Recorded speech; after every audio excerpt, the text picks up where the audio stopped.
Hey y'all, I'm Karen Mayer Cunningham, the special education boss. If you've ever felt confused, overwhelmed, or just plain frustrated at the 504 IEP table, you are in the right place.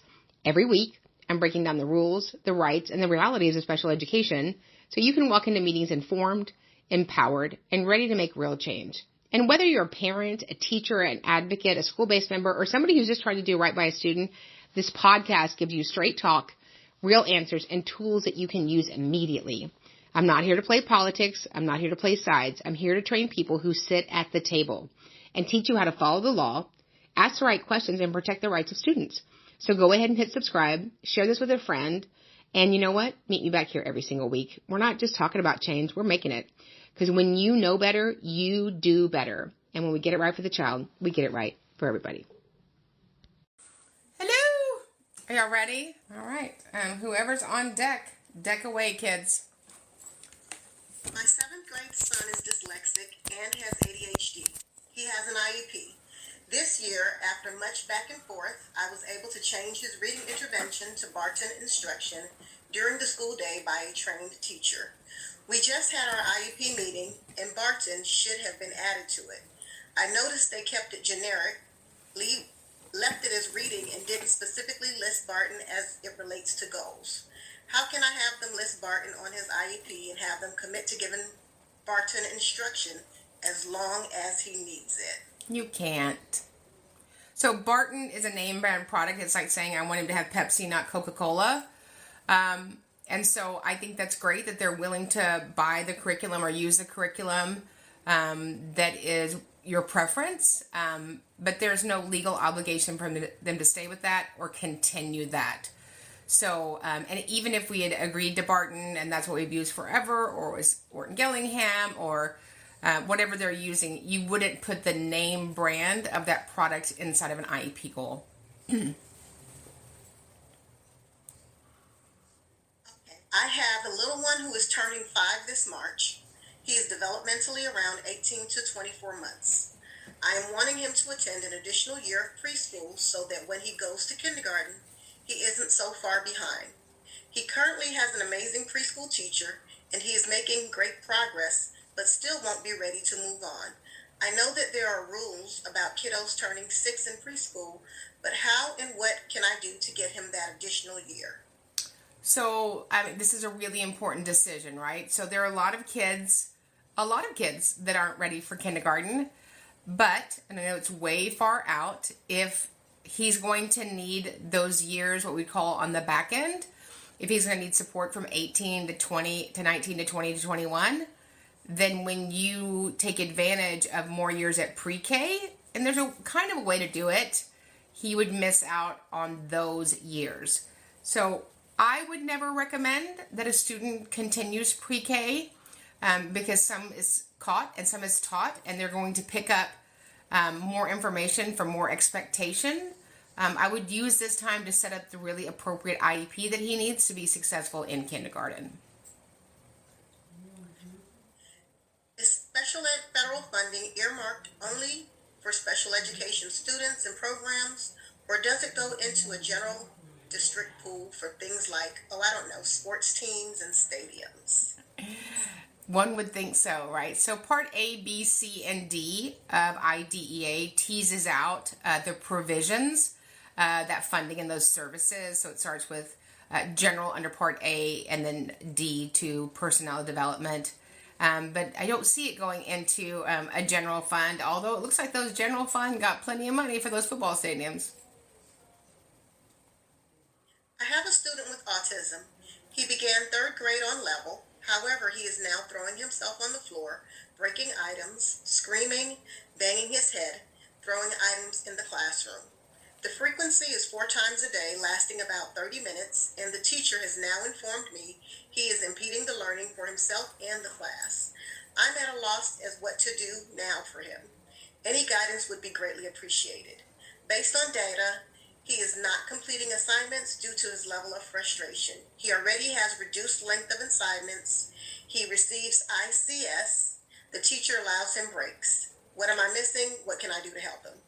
Right. So probably, the component we may not have correct is the ICS. So ICS is in-class support. that can be anything from a level 1 to a level 3 aid, a paraprofessional saying, hey, Johnny, get out your pencil. Make sure you pay attention when Miss Danette's teaching, any of those things. To all the way up to in-class support could be a person assigned to that student to help them be successful. So what we're missing here is teaching him a skill. So we first have to identify what is the deficit, make sure that we have it in the current present levels, and then talk about those IEP goals that we need to write to support him, to identify the deficit, teach a skill, and then the amount of minutes that he's going to need on the special education services page to achieve that. Can resource teachers use minutes to complete crafts and provide weekly rewards rather than providing instruction? And would they owe those minutes elsewhere? I don't remember making a lot of crafts in school, probably because I was talking. I mean, certainly if that's an age-appropriate activity to participate in, certainly it shouldn't be the totality of the class period, but if, on Thursdays we're making a craft for 10 minutes, I don't think that's a problem. If they're littles, right? If he's a sophomore, that might be a different problem. But the special ed minutes that are delivered in the supplementary aid and support setting 300.115 in a resource class are meant to provide special education students who are better taught without any non-disabled peers. Okay. Ready to get some from the comments? It's me and you tonight, boss. Oh, it's so exciting. So excited? I'm excited. I'll tell you, here we go. All right. How can I help my niece who is in 5th grade and was just evaluated? She has ADHD and is medicated. She has an eligibility meeting this Friday. So hopefully you got some really good results from an appropriate, robust evaluation. I just had an evaluation come back and they did informal for ADHD. We don't do that. So hopefully you got good findings from there. Based upon those findings in the report and her present levels, you would write appropriate IEP goals to address the characteristics of how her ADHD shows up in school. And then, of course, again, look for service minutes to support that. Would you put 3rd grade state testing accommodations on a 1st grader's IEP? Are these the trick questions you're reading? No, ma'am. These are straight from the comments. You only put accommodations for the instructional year that we're writing an IEP for. So an IEP is written for 36 instructional weeks. So unless you have a different grade system where you live, 1st grade has a grade between it before 3rd grade. So how do you spell that? EHHH. Yeah. I feel like in meetings we need to just have like an IEP buzzer. Or like a lever that we can pull and people that shouldn't be at the meeting just drop out of the meeting. And they're gone. And they're gone. It just disconnects their Zoom connection. Yeah, I can go like this. Or I don't want to hear you. I don't. Yeah. Can special education teachers take away sensory room breaks as a consequence? We don't take away any part of the IEP that we agreed upon. We don't punish children with disabilities by taking away part of their IEP. So our job in special ed is one thing, to teach a child strategies to self-manage their disability. We're not looking for punishments. And then I would say, can we take away your screen time? No, I'm just kidding. We'll just delete that. We'll just, yeah. I'll edit that out. Edit that out. Okay, IEE was done by quote-unquote unqualified examiner according to the county. Is contesting ever successful? Yes. So I had an evaluation the other day, and I let her read the whole thing. HHO, the whole thing. And I said, so did you do this evaluation? She said, yes. I said, so you did the functional behavior assessment? Yes. And I said, you're a diagnostician in Texas? Yes. That is outside of your scope. So we would like somebody in the district that it's within their scope to do it. So of course I contest things. And I want, and as much as possible, we just had a training on this for our partners today, for it to be a school-based member. If we can find somebody that we agree upon in the district, at the district level, to redo it, then I'm fine with that.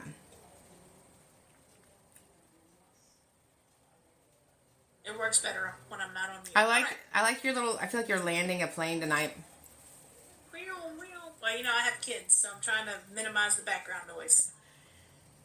Okay, how can the school stop services a para to collect data? How he does what? I'm sorry. Let me try. How can a school stop services from a para to collect data? How does he do it without amending an IEP? Well, the school doesn't get to stop services. There's no such thing as stopping services. You deliver the IEP in the conformity that it was written, unless we have another IEP to look at changes based upon different and or new needs. Well, this one's a good one. Robert. Well, Sunshine Sarah, I just want to say, Sunshine Sarah, you're not wrong. What a great name. Okay. I know. Sunshine Sarah, I like it. What if you are an aide for the school where you know a child's IEP isn't being followed? It got cut off, I'm assuming. What could he do? Nothing if you don't want to jeopardize your job. I work with a ton of educators and train a ton of educators and love educators. I've never found one single one of them ever as Alicia had to remind me, in 28 years, that there wasn't blowback, pushback, or consequence for saying that. Can a teaching assistant provide special education instruction, and does it count towards a student's minutes? Solely a special educator can provide special education minutes. That's it. Say it with me. Solely. SOLELY. So if you meet the requirements under 34 CFR 300.156, those are the requirements for a special educator. So if you're an instructional provider, a related service provider, or a special educator, you have the ability to possibly be delivering those minutes. Anybody else that is a staff member at the school that doesn't hold the certification of special educator, it does not count. Special ed teacher here, Brockton, Massachusetts. 6th grade student with solidly average cognitive psych scores. 70s math and 40s ELA. Can't write his name. Reading goal objective since kindergarten has been to identify all pre-primer and primer adult sight words. He has the same objective now in 6th grade and has not met it. Currently in a general education classroom, and the higher-ups say he is not a placement kid. All data shows his academic skills are that of a kindergarten student. His mom knows something is very wrong, but only speaks Spanish and is doing her best to advocate for him. The student does not speak Spanish and was born in America. I'm pushing back hard for him and getting nowhere. I don't know what to do next. This is one of many students I have in a gen ed classroom functioning at a K to 1st grade level, being pushed along. My students' parents can't afford advocates. I don't know how to continue fighting without putting myself at risk. And I don't know how you would do that either. It's egregious that this happens every day in America.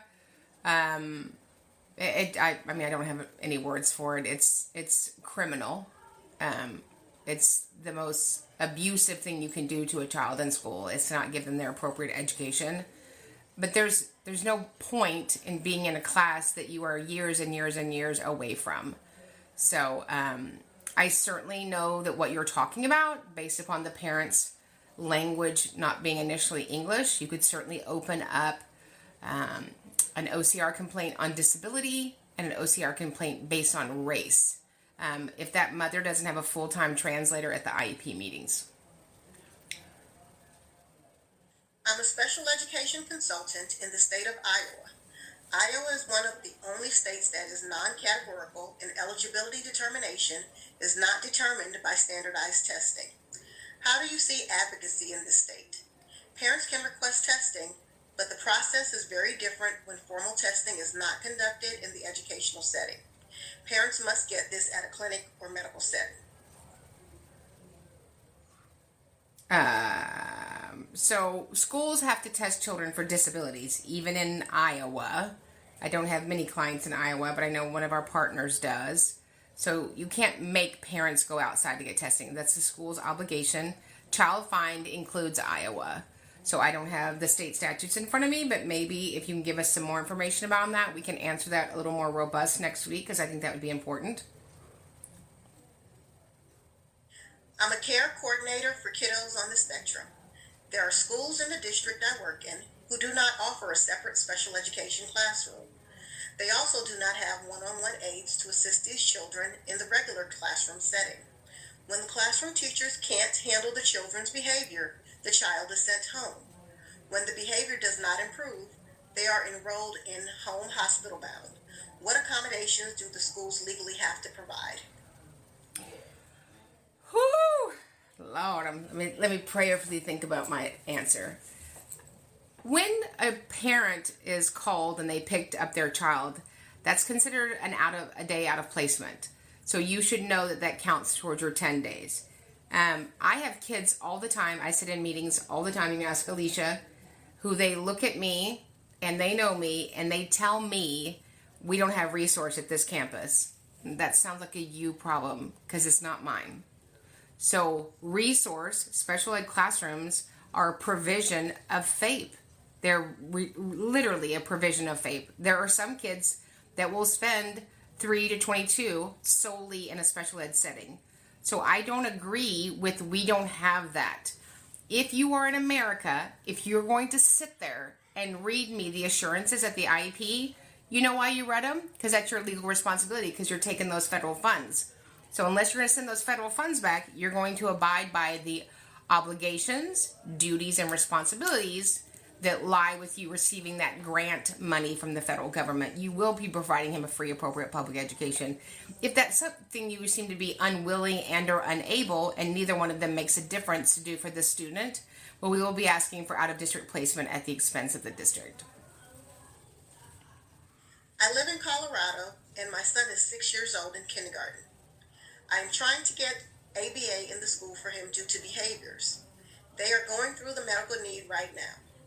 But my question is, in order to do an observation in school, are they allowed to use a recording device to record my child instead of being in person doing the observation? My son will mask when he knows that his BCBA and the school district's BCBA is watching him. They are telling me that they can't do an observation through Zoom by just watching him through a camera because of privacy concerns. But I believe that this is a lie, and I'm trying to find out any information to help me. Is there any information that you have on this? So, that's just a bunch of bologna sauce, which is something that we can't stand. So, we did everything via Zoom during the pandemic. So, I'm going to call on that as well. So, I don't really understand all of the masks when somebody's there. I understand it, but I don't understand it. If there's a behavioral need, we have to serve that. It's the same, the people that are going to log on to Zoom, just like myself and my advocates, we agree to confidentiality at the beginning of the Zoom meeting.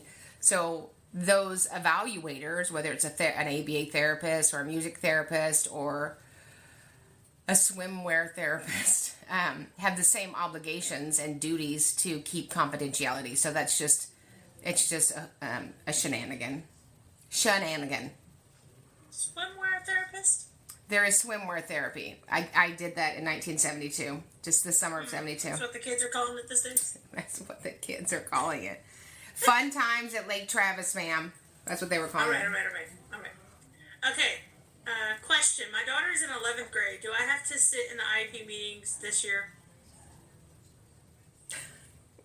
You don't have to do anything. If your daughter has an IEP meeting and she's not an adult, you'll have to either attend them or waive your participation to attend them. I wouldn't waive mine, but you certainly could do that and let the school make all the decisions. Hey, is vision therapy a legitimate therapy? Oh, it's a trick question. So, vision therapy is a very large scope. We have vision services for a student who is visually impaired or deaf-blind in America under IDEA. Vision therapy has it's a very large umbrella. There's vision therapy that's provided by physicians and therapists and medical professionals that have given great outcomes for kiddos who have tracking issues. I'm not a professional anything, so I certainly couldn't speak to that. But those sorts of things, like to increase your tracking, that is not something that's provided under IDEA or any of the state statutes currently. What advice do you have for someone looking to become an advocate? Join us immediately. Nobody will train you better than Special Education Academy. We have the best group of attendees and learners. We all teach each other every week. Follow us on all the platforms. We have a 2-day on-demand training that's available, and then we have a 2-day live virtual. The only one we'll do in the spring semester, Saturday, February 24th, and Sunday, February 24th. At the end of that, you're ready to be a full-time advocate and go out there and crush it. Okay, and a middle school student in 7th grade has had a 504 since the 1st grade. Can they decide it is no longer needed? They can decide that his disability no longer rises to the level of needing supports via a 504 plan. But you're part of the they. Say that with me, the they. And then say Massachusetts. Say that, Alicia. No. Danette said it. Danette said it just fine. Yeah, she did. She's great. Danette, you're promoted. Well, that's because she's a Dr. Danette. Yeah, Dr. Danette. She's going to give us a webinar on how to say Massachusetts. Yeah, I don't know how to say it. I'm not even trying. Okay. Who holds OCR accountable? Me. No. Who holds the Office of the Inspector General? The Office of the Inspector General. I never remember that. Look at that. That was good. That's what we need like little badges that say I'm a boss babe or a boss dude. Yeah. This one says first year with an IEP, any resources to make sure he's getting everything he should. We do have that parent portfolio people forget about. You know, we just did a training. Did we just do a training? We did. On present levels. And if you are not truly describing what that baby looks like from the time he gets here to the time he leaves, you might be missing an area of need.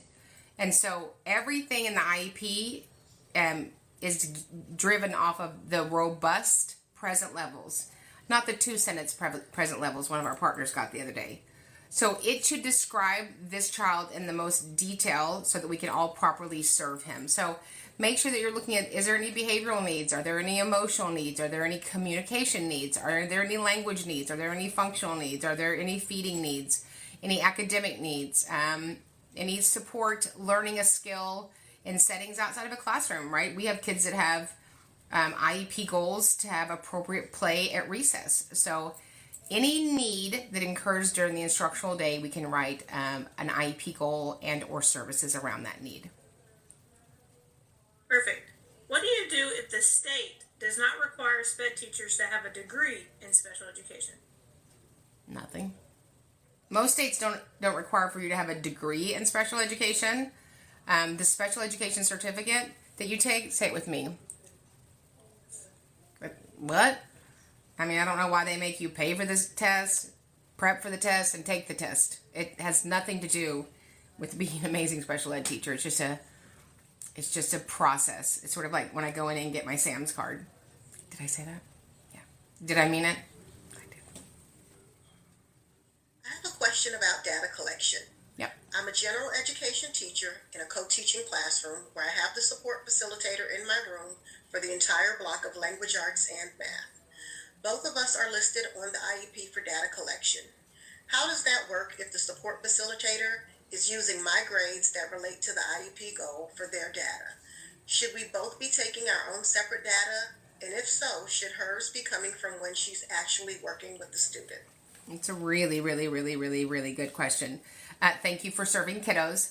So the implementer on the IEP goal is responsible for one or more things. At minimum, to implement the goal. Everybody that's an implementer has to got to work on the goal. At minimum, one person has to collect data on it. If the special ed student is in your general ed class, the general ed teacher is the teacher of record. So additionally it's usually in the software, on the schedule of services minutes, the determination of services minutes, the special ed services page, it will say who the grade comes from. So it might say SPED, it might say general ed teacher, or it might say joint, which is okay for you to use that word. So determine in the meeting who will be providing the grade. The success on those IEP goals. A grade should never be part of an IEP goal, ever, ever, ever, ever, ever. An IEP goal is an identified need that a student with disabilities has, and that we're going to teach them a skill to self-manage it. A grade is not a measurement of that. I've been told by many of our gen ed and special ed teachers that there is no way to specialize the curriculum because it's scripted and each lesson builds upon the next. They are saying the HMH curriculum is too high for most kids, but they were told that they must deliver the curriculum in a way that it was designed with integrity and fidelity. However, when a student has an IEP, there needs to be a way to specially design the curriculum so the special education students are able to access the curriculum, participate, and make progress. Can you please help me to figure out how to help the teachers know they still need to provide specialized instruction when the curriculum is being delivered, and that the curriculum cannot be taught the same exact way to all students? So, correct. A modification or special ed is changing not the curriculum. I don't have special ed curriculum. I might have a reduction of what I present to the student, but more important, the focus is the learner expectation. So write that down. I'm changing the learner expectation. So based on this curriculum, what can Jimmy produce based upon his levels? So not a fan of the new HMHWQP, whatever. I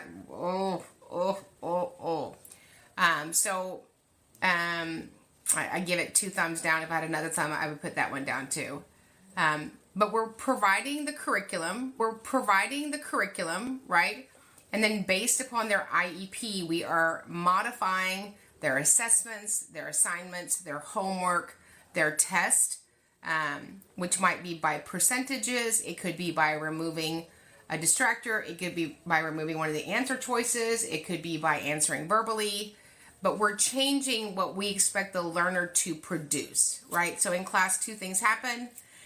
Instruction and production, we're adjusting the production of the student.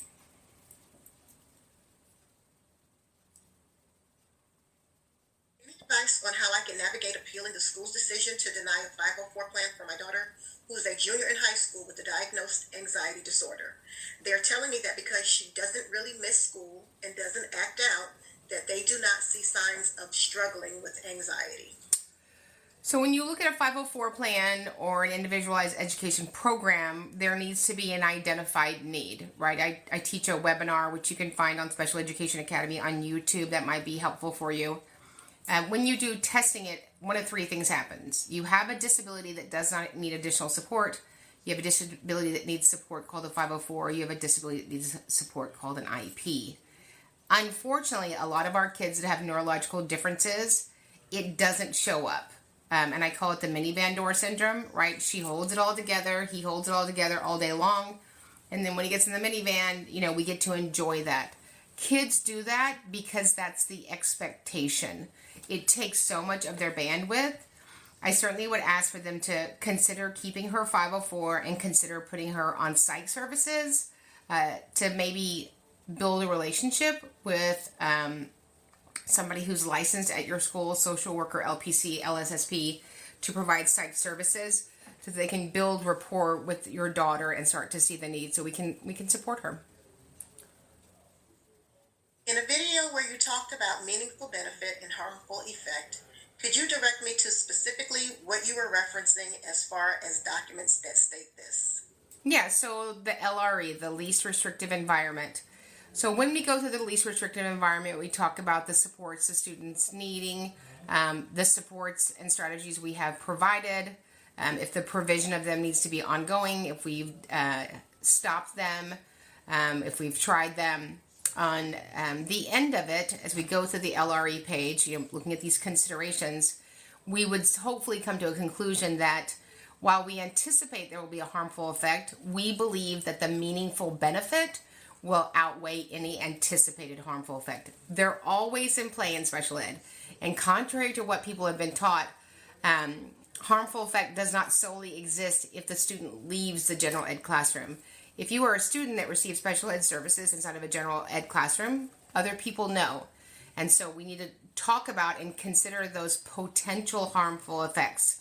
So if you're a student that receives ICS in-class support and Ms. Danette comes over to help you, other people can see that you are different. Your disability is not hidden. And so we're always having that conversation and addressing that sentence at the end of the least restrictive environment section in your IEP document. With our girls having ADHD and autism, I believe that smartwatches would be beneficial for their executive functioning issues. Would this be covered under the ATA? And do I need to have a formal evaluation done for it? I'm not really sure what the ATA is. Is that what you said? Assistive Yes, I'm assuming, assistive technology. Oh, so the Assistive Technology Act of 1998. That was good. ATA. I was like, I feel like this is like the rifleman's. Anyway, that's a congressional act for individuals in America that they cannot be denied assistive technology for them to go to school, go to work, any of those things. I really caution people on devices and watches. It's hard to often find the benefit. I love my cell phone and I use it for lots of things, but it can be a great distractor. There's much debate over if that is helpful. But again, that's another skill that you would have to teach a student. Schools can certainly provide iPads if you wanted to do that. Again, does that become a distraction? Do the other students notice it? After a while, does a student just become, I don't want to say numb, but kind of oblivious to the beeping? I have lots of kiddos that have diabetes or medical needs and have watches set to remind them to go to the nurse. And I think it's like anything, after a while, the beeping goes off, you're just used to stopping it. So, certainly if you believe that's going to help, I would bring academia to support that and see how the school can partner with you to work for those girls. Okay, so I have one that was like, whoa. So my son was secluded in an empty room with a parent for months. So those minutes didn't count? No, that's called segregation, isolation, and criminal behavior. That's what those count for. Right, Christina? That's what that column is. The criminal behavior column. We don't seclude children. We don't seclude children. No. And I agree with the whoa. Whoa. Yeah. Mm-mm. My son isn't getting his IEP accommodations. What steps should I take? I first want to go to the committee members and say, it appears that the totality of his IEP or the totality of his 504 is not being implemented.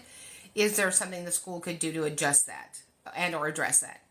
If there's not, then I'm going to file an OCR complaint for denial of a free appropriate public education by failure to implement his civil rights of his accommodations.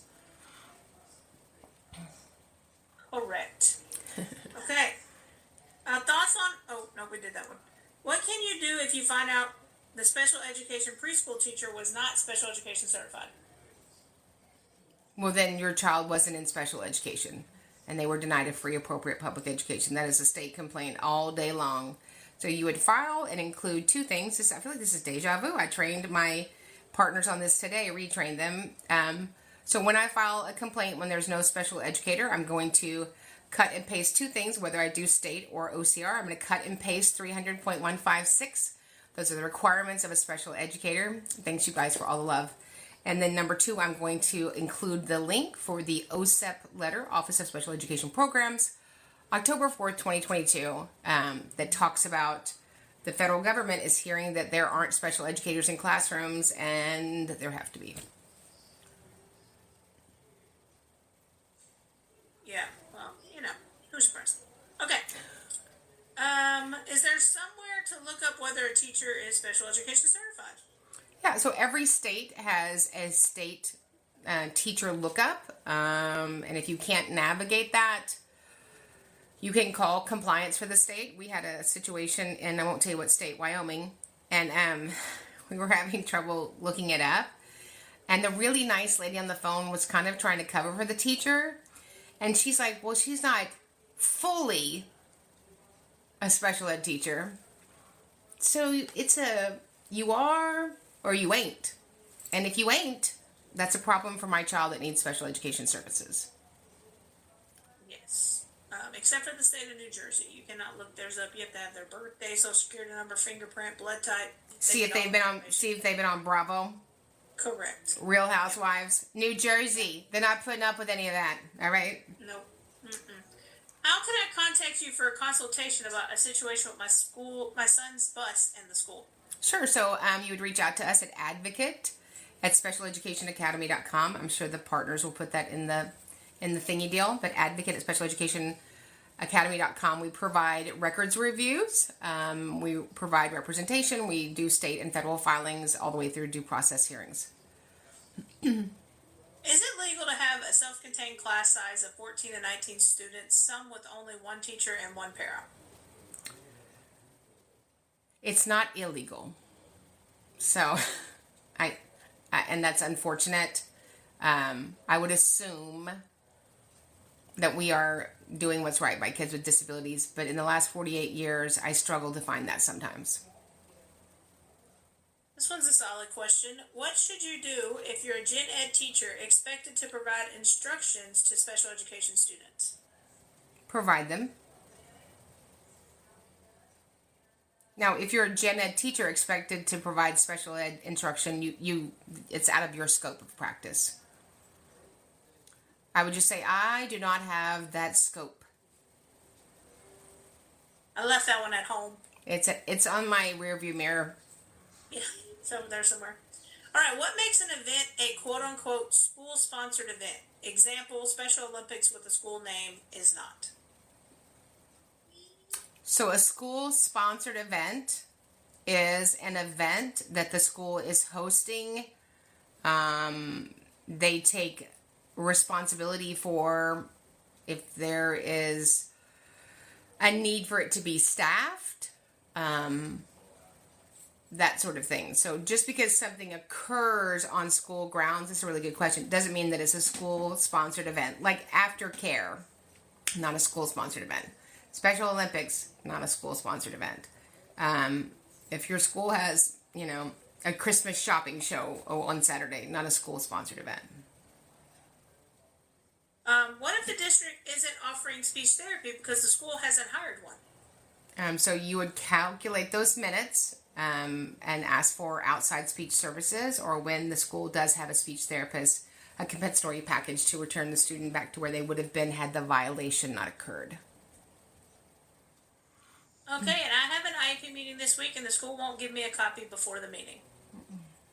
Yeah, let me guess what district you're in. So, it's unfortunate that we played this keep away game. That happens to me rarely. But when I get in the meeting, I would just say I would like a full draft copy of the IEP document now so we can begin the meeting. All of you have a copy of it so I can fully participate. Without a copy of that document, it's unlikely I'll be able to make an informed decision, and we're going to need to reschedule. And I know that you want us all to be able to equally collaborate as you have ahead of time. In the context of IEPs, who typically takes the lead in creating modified assignments? The general education teacher or the special education teacher? Or should it be a joint operation? So that is a special ed product solely. Only children in special ed have modified assignments. So obviously the general ed curriculum is provided to the special educator by the general ed teacher, but it's a special ed teacher's discretion of how to modify that. Can the teacher be liable for giving all 100s to GT kids so not to have to spend time grading? Wow. That sounds like that's a little close to home. Lots of things that are allowed. There's just so many things that are not governed. That seems a little discriminatory too. I don't think everybody gets 100, so that would be problematic for me. My coworkers and I love you. We were trying to figure out if there is a cap on the amount of special ed students coming in per year. We teach early childhood special education, and we are constantly getting kids in, and we were trying to figure out at what number do we stop taking them in. What is the ratio for us? There is one teacher and one para in a room. Yeah, well, you don't stop taking them, right? And thank you. I love you too. In Texas, we got popped in 2016 by the federal government for actually having a cap on special ed students. It's unfortunate that we don't properly staff special ed classrooms. We did in the 70s and we don't now. We certainly staff other rooms. So if they wanted to staff your room, they would in your school district. That's just the short version. But it doesn't seem to be a priority just yet for kids with disabilities. A recently diagnosed student with Hashimoto's disease. It's affecting his learning abilities, and he's missing a lot of school. Will asking the school for an evaluation for a 504 be appropriate? The parents have notified the school, and they will reach out in the next week. The child is in 9th grade. So I would never ask for a 504 evaluation. Never, never, never, never, never, never, never, never. Why? Because a full evaluation does one of two things. It identifies or eliminates. There is very little guidance at all around a 504 evaluation, and I don't want to miss something if the student does in fact need specially designed instruction. Do you have any resources for adult learners? I know K through 12 was your area and you were fabulous, but I'm an adult educator and helping my students transition with learning related issues is really hard. Yeah, so thank you for that. I certainly am going to look to IDD for my state if it's in fact an intellectual disability. I'm going to go through the State Workforce Commission. I'm going to go through the Office of Rehabilitation Services to see if there's access through agencies that they can have. There are many junior and full four-year colleges now that have programs for kids that have a reading level as low as 3rd grade. So I would look into all of those areas. My son is 14 and a freshman with an IEP. I'm having trouble getting him to go to school. We've had several ARD meetings, and they have made efforts to get him to go back to school. At this point, the school says there is no other referrals they can give me for an alternative school. They also stated that they can't take him to truancy court either because he is not 16. Is that true? I'm just thinking that there has to be some sort of referral that they can give to an alternative school. So you can be enrolled in an alternative school. They can't make your child come out of the house. So we can't put our hands on kids, nor should we. There are some kids that just get to the point where they're not going to school. And a referral to another school doesn't change that. So I certainly don't want my kid to be at an alternative school if that's not appropriate for them either. And it's very rare that you would have a kid that lives somewhere. So, that's a tough place that you're in. I'm so sorry. My child has hearing loss and wears 2 hearing aids. I really want her to learn ASL. Is this something I can request to be included in her IEP? I've asked before and the school has told me they don't have anyone that speaks ASL and just brushes my comments to the side. Where do I start? So you would start with getting representation. I have that a lot. So the student who has a hearing impairment, who is deaf and hard of hearing under IDEA, at minimum meets the criteria for deaf and hard of hearing itinerant services, and based on the severity of the hearing loss, might be a candidate for an interpreter. I've never had a kiddo that needed an interpreter that didn't get one, but I can promise you kids with sensory disabilities, vision impairment, deaf and hard of hearing, deaf blind, are the most discriminated. Do you happen to have or know of any special education law or topic case studies that teachers can use in collaboration to help teach and understand the law? My staff and I have searched the web and cannot find what we're looking for. We would like to discuss at staff meetings to help our gen ed staff understand why special ed staff push things so hard, implementing accommodations, providing services, getting input from the team, etc. We have a huge lack of understanding for the purpose of special education, so we are hoping with more conversations that we can help move our teams in the right direction. Yeah, you're not going to go wrong with the IRIS Center, IRIS Center out of Vanderbilt. They've got great modules that are for teachers and educators.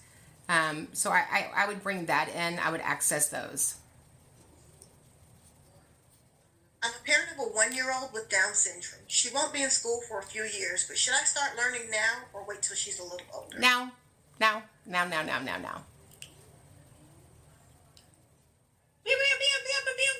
know what that sound means. Oh my gosh, you're shooting at me with the rapid fire gun. That's right. You scared Shannon. You should have seen Shannon's face. She was like, get down. It's just the snow hitting your window. I know it's yes, crazy. And somebody just said the Progress Center too. Yes, the Progress Center is great. We're going to have Dr. Mitchell Yell on the 29th, and he is a partner with them. So yes, the Progress Center is amazing. Love Dr. Mitchell Yell. Why don't we go ahead and tell them about the webinars while people start adding emojis? Why not? So January 24th, we're having all things VOCD, voice output communication device, AAC, alternative augmentative communication. And then the 29th, we're having the amazing Dr. Mitchell L. Yell, hearing officer in South Carolina, was going to be teaching us how to write robust, measurable, meaningful, amazing IEPs. Yes. Now, you can find all that information at her link tree in her bio. You can also go to her website, www.specialeducationacademy.com. Under the training tab, you'll find a bunch of information. I'm going to go ahead and just give them the spiel now. So what you're going to do is you're going to go to that website. Our lovely ladies are going to type it in the chat, www.specialeducation.com. You're going to click on the training tab. Here's everything that you're going to find. You're going to find how to register for both of the Zooms she just talked about. You're going to find out how to register for her virtual 2-day that she is putting on February 24th and 25th. So if you're wanting that advocacy training, that's where you're going to look for that. And then right next to all of that, you're going to see the little square that says the Academy. That is what is happening in 9 minutes and why I'm talking so fast, because I'm going to try to get to as many of your questions as I can. But you can all join for free for 15 days tonight with the coupon code TikTok Live. That's T as in Timothy, I for Indigo, K for Karen, T for Timothy, O for Oliver, K for Karen, L for Levi, I for Indigo, V for Victory, and E for Elephant. All capital letters, TikTok Live. When you go to checkout, you're going to put in all your information. They're going to have a spot for you to put your email and password for your account. And right under where you put your password is blue words that says have a coupon. That's where you're going to type it. And if you need a visual, step-by-step instructions of everything of what I just said, you're just going to go to Karen's profile here on TikTok. There's a pinned video that'll give you those steps. All right, boss, you ready? It's so impressive. And then people ask for information about the due process hearing.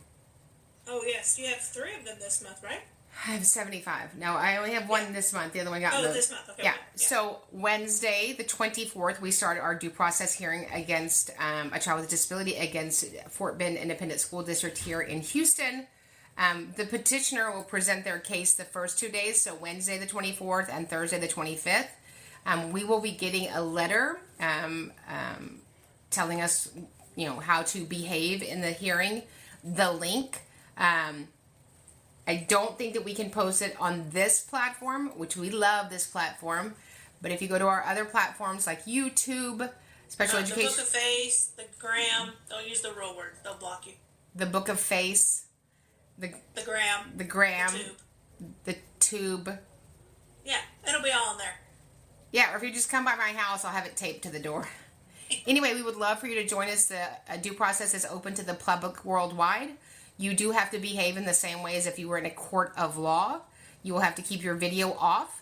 You will have to have your full name on your video. It can't just say, I know you hate that, Alicia. And you have to have your sound off. So if you're cutting up celery in the kitchen while you're listening, please turn your sound off. You can only participate in the due process administrative hearing at natural breaks. That natural break occurs in the morning. We start at 9 a.m. and then whenever the other breaks are for lunch. So it's really a great way for you guys to see what happens in a due process hearing and what the requirements are to win a case in special education against a public school. If you want more information about that, please just email us at advocate@specialeducationacademy.com and our team will get you the requirements from the hearing officer to participate. And by team, she means me. All right, let's get these questions ready. My district can't find an out-of-district placement going on a year. What should be provided? Special education and related services and a free appropriate public education. So I had a kiddo, we talked about this last time, there was no location. The student was then taught at the admin building by rotating sets of educators. Perfect. School won't provide an aid for a field trip and are requiring me to go if my son wants to go. Legal? No. Nope. No. Not even a little bit. Not even is there a little bit legal? What is that? No. Is that in Texas? It's like a misdemeanor. Like a slap on the hand? If you know things are supposed to happen and they're not happening, what should you do? You should train to be an advocate. Oh, wait. Was that the question? I mean, I would do if I worked at any place. I work here. I'm in charge of me. Not really. But I would talk to leadership if I was somewhere, whether it was someplace I volunteered, whether it was a YMCA or church or, in the PTA. I would go to leadership, and I'm going to assume the reason there's a problem is because leadership doesn't know about it. Number two, I'm going to assume that once you know about it, that you will quickly rectify it. If you don't, then I'm out of here. And I'm going to train to be a special education advocate and serve the 7.5 children in America that have disabilities. Some people are asking if the webinars are going to be on TikTok. They're not. They're going to be on Zoom. You can find those links at the website. Same thing as the due process. It will be over Zoom. You can find the links on all of those platforms we're not allowed to talk about. Mm-hmm. Okay, how do buses work with IEPs? Are there accommodations that are required to meet? No. Transportation, special education transportation is a related service. If there's some specificity about what needs to occur on the bus, whether it's a medical kit or something like that, or a specific 5-part harness, then we put that inside of the transportation supplement. Okay. District change. Oh, wait. Maybe that's not the... Okay, I'm going to try. Being discussed without me, and I found out from an aide who is not part of his team. What can I do? I would email the school and say, it sounds like there's new needs my child has. Let's go ahead and have a legal IEP meeting. Amen to that. Thank you, Hannah. Yeah. Say, we out of here. Yeah. And then just hit the exit door really hard and make the buzz. I'm just kidding. You know. Yeah, I know what you're talking about. Okay. They asked us to change from an IEP to a 504. That means revoking rights. They didn't. They said they didn't. Super. Then we're still in an IEP. Sounds good to me. Sounds good. Somebody said thanks for all your help. You're amazing. Thank you. I caught up on... Oh, here's one. Nope. See that one. Yes, the resource teacher is the teacher of record because they're the only teacher in there. Correct. Okay. I was told no to take my life skills class on a field trip, but all the other groups can go on a field trip. Sad face. That is terrible. It's illegal. If the grade level is going to the Texas, Science Museum, then last time I checked, the life skills kids are part of grade level. So, you know what I'd say? Make it make sense. And then I would take my cellular phone and go live. You know what this mama did? If you want to say that story real fast, here we go. You ready? My kid is in a self-contained class, right? Non-speaking, autistic. They send home this calendar, and they're right there on the calendar said second grade field trip. Yeah. My kid never got a permission slip, so what did I do? I called the school. Hey, I'm just looking for my kid's permission slip to go on the second grade field trip. Just let me know when I can sign that, and I'll get it paid for, whatever you need to do. Yeah. Guess who went on the field trip? Your kid. Mm-hmm. Guess who played in the dirt the whole time? Also my kid. Lived his best life. Yeah. On the farm. Yeah, on the farm. Yeah. All right, last one for the night. You ready? I'm ready.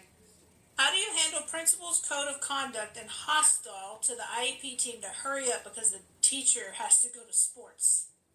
So I would say congratulations on your sports team success. I'm not going to be able to continue the meeting because it seems like some of the school-based members are upset about something that I can't rectify. So let's get out our calendars and look at a date that we can all come back and have a successful meeting for this child that has a disability. Muffin. The muffin is like part of the word lasagna. It's silent. But so if a meeting is hostile for whatever reason, you never really know the reason people are being hostile, but I'll just say we are going to be unable to participate in this meeting because of certain people's feelings. So we would like to table this meeting and have another meeting. When we reconvene, please have leadership from the district level come so we can be more successful. And then, okay, and I do know we had some pre-submitted questions that we weren't able to get to tonight. We will get to them next week. And then we got to go, boss. You got a whole class to teach. Okay, remember, we get it right for the child, we get it right for everybody. Thanks, you guys, for your support. We'll see you guys in the next training. Hit subscribe, share this with a friend, And you know what? Meet me back here every single week. We're not just talking about change. We're making it. Because when you know better, you do better. And when we get it right for the child, we get it right for everybody.